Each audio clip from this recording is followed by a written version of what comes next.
since I've always known that I was gay since I was 4. I didn't start realizing that it was bad until like I started watching like Boy Meets World and stuff like that. And never, not even bad. It's like, oh, so guys are supposed to date girls. You know what I mean? So maybe I should not, but I always had this attraction. So like 4, 9 was a little bit more solidified, and the whole thing happened at 10. And then like I tried to be straight again. And then I think around 13, 14, yeah, this is set in stone. So I remember trying to tell my mother, and her first response was, "What's wrong? What happened? Who called you? What did they say to you? Who's beating you up now?" You know what I mean? Which was kind of interesting to me. But so when I decided to finally come out, I was 15, I think. It was my sophomore summer year, going into junior year. And I told my first girlfriend that I started like drinking with in high school, whatever. And I told them first. And it was honestly interesting because they were all like, "Oh, okay, cool. All right. I don't believe you, but okay." And then like minutes go by, and like the love of my life was like, "So wait, you're serious? You're gay? Okay, well let's go into our friend's room and have sex right now." And his girlfriend was sitting right there, but I knew in his eyes that he was serious. I knew he was serious. Well, no, I'm just playing. And so, but it was, so that's when I started coming out. So like junior year started is when I started telling people, like I think it was like 16 going on 17, something like that.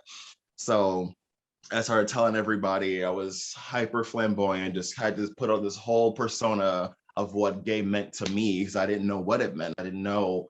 So I just did what I knew when I was like 4, came out officially between like 15, 16. I remember me and my mom got into a fight because when I told her in person, because I was living with my dad at the time. So when I told her in person, you shouldn't tell anybody because of, the backlash that could come with. And I thought she was just being hateful at the time. But then when I started thinking about it, I kind of wish I did only tell people that I cared about. You know what I mean? Because I didn't like the looks that I was getting. I was not prepared for the bullying that came after that because I was already being bullied for being too quiet and having a little bit of feminine traits, but they couldn't really see because I was just quiet and didn't say much. So now that I'm out, I had a lot more people threatening to bully me or whatever, or beat me up or this, that, and the other. Somebody even threatened to kill me. So I kind of wish that I kept that to myself because I just did not need all that negative energy coming towards me until I was in a safer environment. Because I don't think, I feel like nowadays high school is a little bit safer these days, but like 10, 15 years ago, it wasn't really as open as it was. We did have a gay straight alliance in our school, which was cool, but then it kind of just put like a more of a beacon on our heads. You know what I'm saying? Like, oh, so these are the gay people. You know what I mean? So it was, I don't regret it too much, but I low key regret it. You know what I mean? I mean low key because I rather just, it was privileged information that not everybody needed to know at the time. So, and I kind of, it was fun at first because this girl that she did not like me because when I dated her best friend, who's my best friend, when I dated her, I guess I did very creepy things. I didn't think it was creepy at all, but I was a horny teenager and she was not ready for that, which I paid my respects and she set those boundaries and I respected them, but it was just a done deal for her friends. Like, oh yeah, this guy is a creep, he's this and that. So when I came out, it's like, oh, I love you so much better now. That makes more sense now. And like, like now we can be cool. I can be comfortable around you. I don't think you're going to attack my friend or whatever the case may be. So it kind of let me know that being gay gave women more of a safety around me. Like, oh, he's safe to be around. He's safe to, I can confide in him and everything like that. Like, I remember one of my other best friends, her dad would not let her go out unless I was there. You know what I mean? Which was also strange to me because I never had that male protector role before. And especially in the form that it was given, because I felt I was pretty feminine back then too when I started coming out. So which made me feel, oh, so this is okay, especially from another male to see me as someone that can keep his daughter safe. So that was quite interesting to me.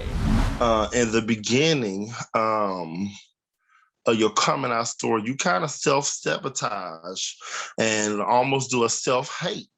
because you like, oh no, I'm coming out of this gay thing after a while. It's gonna be a phase, and I'm gonna live for the Lord, and I've been through all of those cycles. Being young and gay in Atlanta, but my coming out story basically, I dared myself to go to a gay bar. And of course, like I said, being I was a self-sabotaging queen, I said, Lord, I'm gonna burn when I leave about here. But it was just something infectious, like I said, about the freedom and the energy, and I don't give a then I just said, ooh, I got to get some more. I say in my 20s. It wasn't quick. Because I guess when you first I came here like 18, 19, you start kind of going out legally at 21.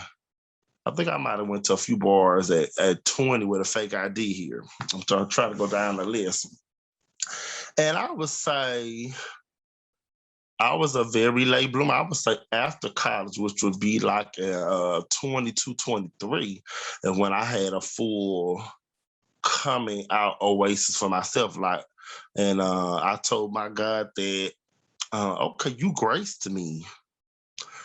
I took the punishment off of it. I said, you graced me. You implored, you quote unquote, my own speech. You anointed me to be gay. Of course, that was not ever taught to me like that. As of course, we were taught that it's wrong. Come out and be separated. Be delivered. If you know anything about church, that's something you're supposed to be delivered for. But I had a talk with myself in the mirror, and I encourage my gay kids to do the same thing. I had to talk with myself in the mirror, and I built myself up. I kind of had a coming out thing to myself. I said, you graced me, you implored me, I'm not living this life. I can't live this life in bondage. So I had to talk with myself in the mirror, and I said, I'm going to be a gay man of standard, a gay man of of moral code. Like I said, we was taught to us that we were immorally, incorrect and stuff. But I said I'm gonna be one of moral code, which means, yeah, you may say how I had sex is wrong, but I'm gonna do my brother right. I'm not gonna be the one, because some of the gay kids do have a reputation for credit card and all that type of weird fraud, the type of frauds and scams and stuff. Scams and stuff. Thank you so much. And so anyway, I said I'm gonna be the one that's gonna work and be a man of standard.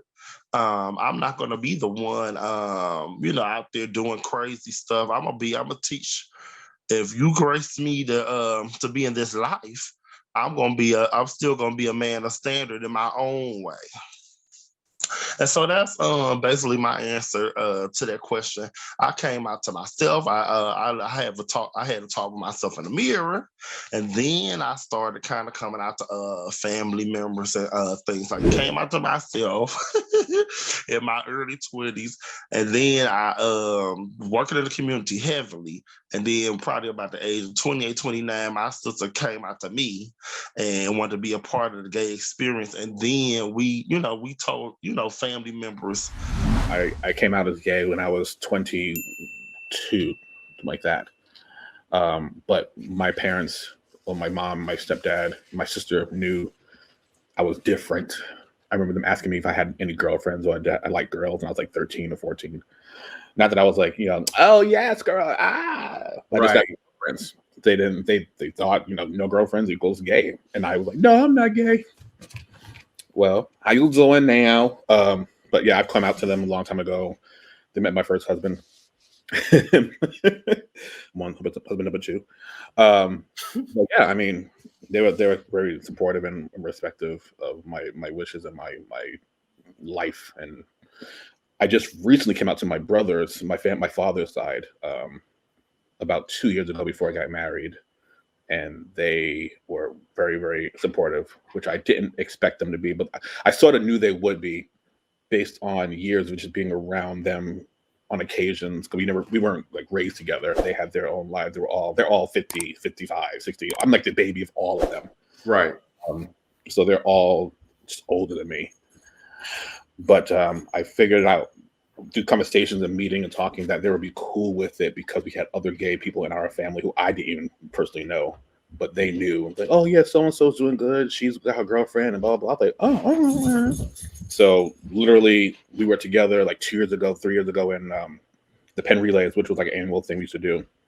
And I just told them, hey, I have some guys to tell you guys.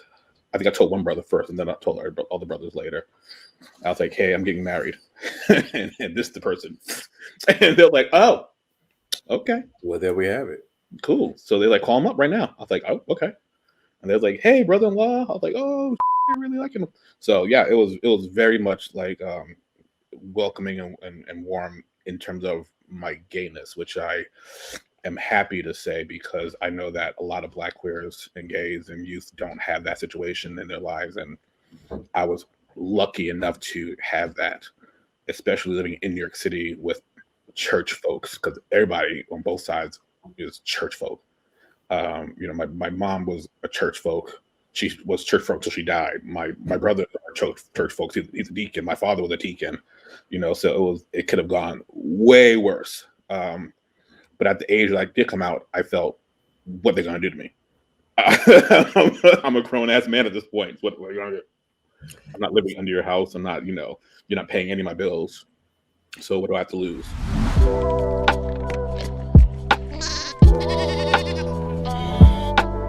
How it was for me. Like I never was given the chance to be like, oh, I'm not gay. I didn't even know what gay was. I didn't even know what sex was until I was much older. And so all I knew about gay was that they keep calling me that, and it seems bad. I did have queer relatives. The ones that stick up the most to me is one is my uncle, who taught in the same school system as I went to, and being such a small town, like Asbury Park is like a small country town in the New York metropolitan area. So it's very weird. People think that New Jersey is just all like the turnpike, but if you like move a little bit away from there, it's like, wait, are we in, like, where are we? Is this West Pennsylvania? Like, what's going on? Type of deal. Like farms, trees, turkeys, swamps and trees, all type of stuff. So yeah, it was my uncle. But again, I had no connection to gay and like sex, romance. I do remember that he had a partner named Norman, and they always talked about him differently.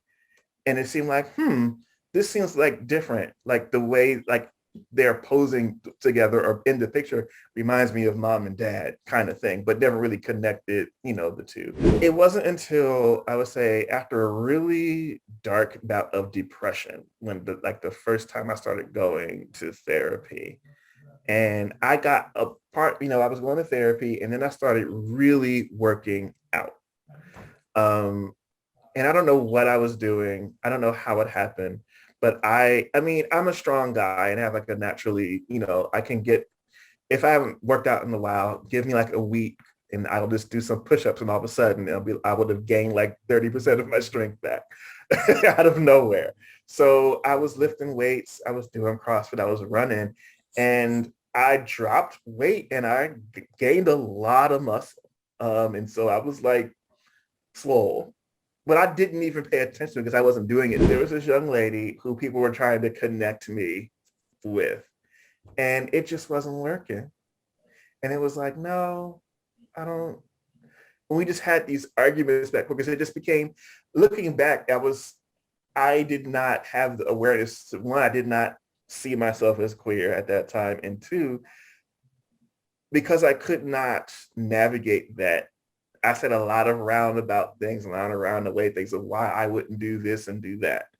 And so that just made me think like, wow, maybe something is up. And I think I always knew something was different. I just didn't have anywhere to compare it to. And I came to a point in time when I was like, well, you know what? This is where I am with it. Because this is at a time too, I was in divinity school, and I don't know if you've heard the stories, but when people go to divinity school, particularly if they come from like a more secluded traditional background, and they learn about what they can do, they go buck wild. And that's mainly because even though they learn about the freedom that they have, they've never been given the discipline or the wisdom to go along with it. This is true. I don't want to figure out that it's true by messing someone over. I want to kind of come to that conclusion on my own, so that way, you know, I will own it for myself. Like I didn't want to start doing stuff before I was solid in who I saw myself to be. And again, I'm not saying that my way was the best way. I'm not, you know, it was a different way to go about it because I just was different in those ways. How what I was doing, how this was impacting her, because we weren't even really dating, we were just talking, but clearly something I was doing was hurting her or not making her, you know, just really putting her in an awkward place. And so that's to me part of when it clicked. And then I'll never forget, it was a white dude, because I was very Christian at this point still, progressive as it were, but still very Christian. I saw a white dude, a bishop, him and his wife were divorcing, and because he was gay. And he's like, I never cheated on my wife, never did any of that, but we just realized that this is what it is. And for whatever reason, seeing that person showed me that being gay was not automatically connected with all these other things that I did not perceive myself to be. Some of that was problematic. I acknowledge that now.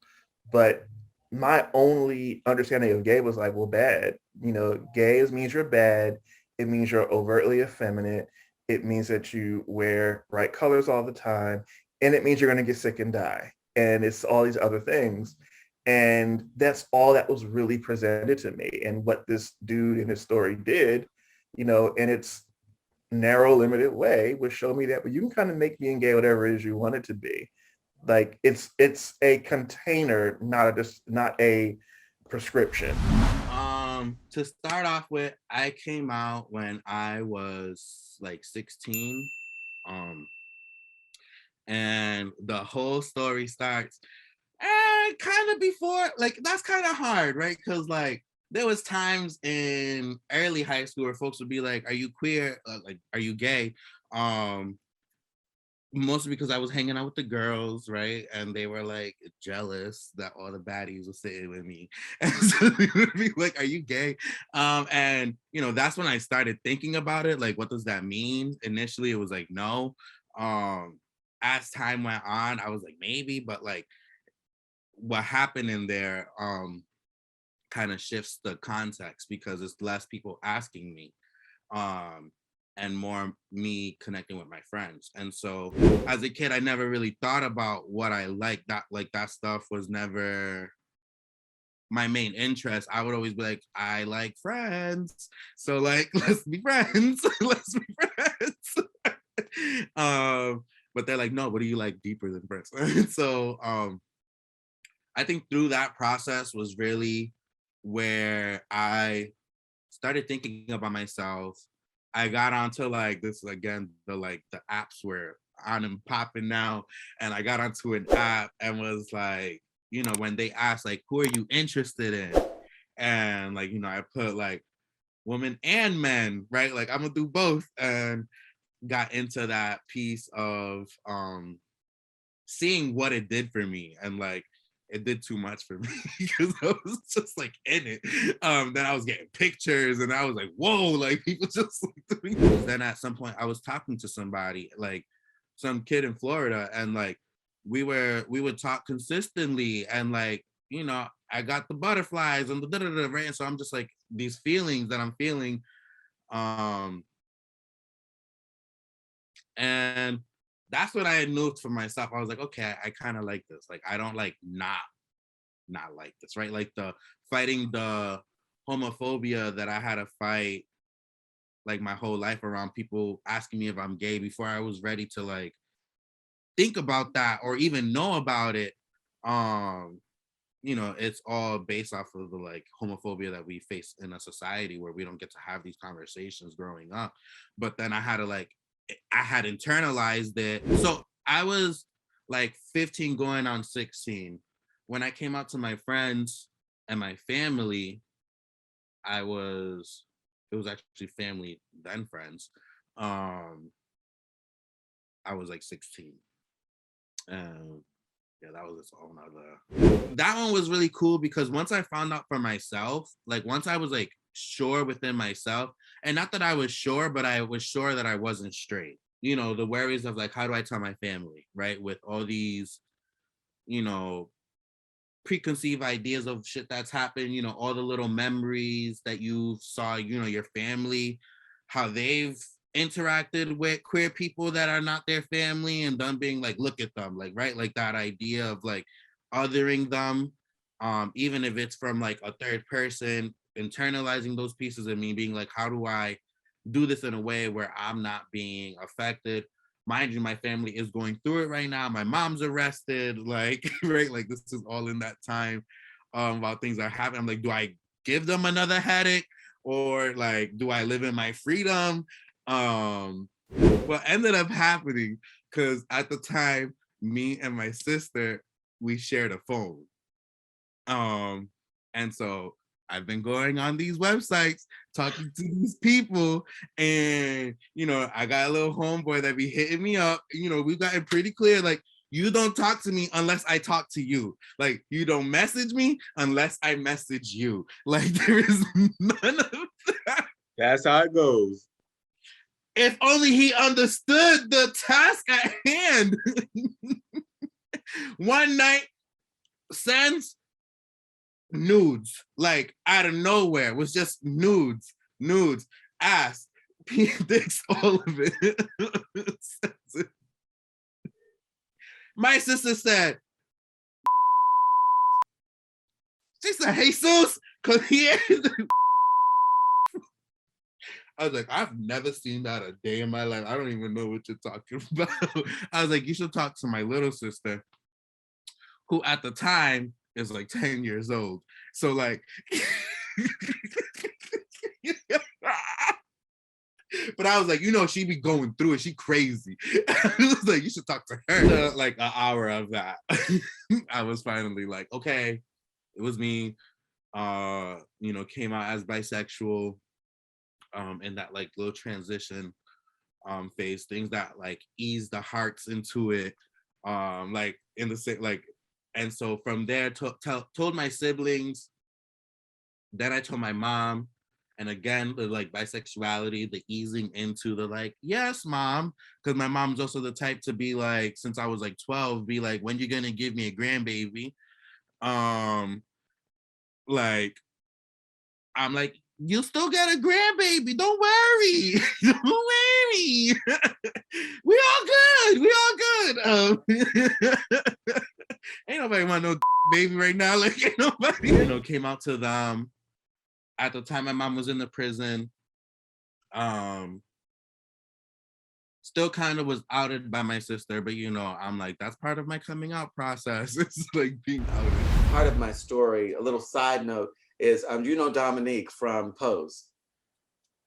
Dominique, pre-transition, went to Morgan State and was a student there while I was there. She was terribly gay bashed, terribly. And that's why she left school. When I see her, I think of the incredible gifts life has given her for what she has suffered. And so, yeah, that story was, that happened during that time. So I escaped trauma and physical danger in a lot of ways like that. The ironic thing is the same kind of thing happened in high school, happened in Morgan State. Because I'm a smart mouth, because I'm myself, because I'm unabashedly myself, I ran for homecoming king and I was Mr. Morgan State. And I won by a landslide, which is crazy because the gay boy, I mean, my life's an after school special. The gay boy gets to be homecoming king at a black HBCU in the mid 90s. And they're like, it was scandal, I'll say. It was a lot of scandal. It was ironic. It was great. And it was also a way to show them that I could be who I am and you can't trap me. Now, they would try to out me, you know, because they would say, are you gay or not? Like, I would get that. And then I was very good. I was very clever. So I would just say to them, why are you thinking about men having sex? You should you're thinking about that. Now you've been thinking about it. And now I came along and now you have a question. I think the question's your question. Why are you thinking about men having sex? When you see me, you think about men, you think about me having sex. Why are you thinking about that? And so it became this thing of, you know, don't say anything to them about it because, so I fended them off with that because ultimately my sexuality is inherently my own, regardless of what way I decide to express it. It's not, and that's the beauty of being self-contained, but the curse of wanting the label gay for political reasons, because then you have to stand in the gay pride. And I'm like, I don't need your gay pride. I need my pride. I am a Black man in this country. So pride is a hard-earned thing. So I'm going to use it judiciously. And I'm not just going to use it to advance a gay cause. No, I'll use it to advance the gay community by exposing it for what it is so that we can get down to the truth so we can really move forward in honesty and truth if we really want justice. I always felt like coming out was for other people and not for me. So I didn't do it. I never pretended.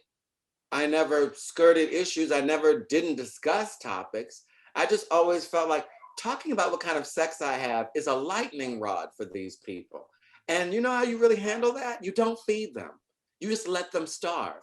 So they would we would talk about homosexuality. I'd talk about homosexuality, sure. In depth, I'd support gay rights, sure. But this doesn't have to be about me for us to have this discussion, because I even said to one person, this is not an issue of whether you think I'm gay or straight. This is specifically about one sexual act. Let's be specific. We're talking about anal sex and being a bottom, because that's what you all think of when you think of gay people. Everybody's a bottom. I guess we do it like chickens. I don't know if you've ever seen a chicken and a rooster. They back into each other. I'm like, they must be thinking something very strange is going on. And so because of that, I would not give them the image to play with. What gossip can you get out of somebody I'm dating downtown? Nothing, unless you want to know what kind of sex I'm having. So then you can say, now you're less than a man because you've been a bottom. Let me tell you, a bottom is very much a man. Very, very much a man. And I don't care whether he's femme or butcher, non-binary, in between. If he's there as a man, he's there as a man. So no one was doing it. Although I will say this, when I started, I was offered a teaching job at my school. And so my first year in teaching, I did gay material and I would come out to students in my office. But I wouldn't center myself in the discussions in class. Now, different. Now I do center myself because I have 25 years experience as a professor. So I do say, I mention my husband because he's my husband. This is my life. And if I'm referencing it, I'm not holding it back from them, because from these students, it becomes educational. In college, it was going to be gossip.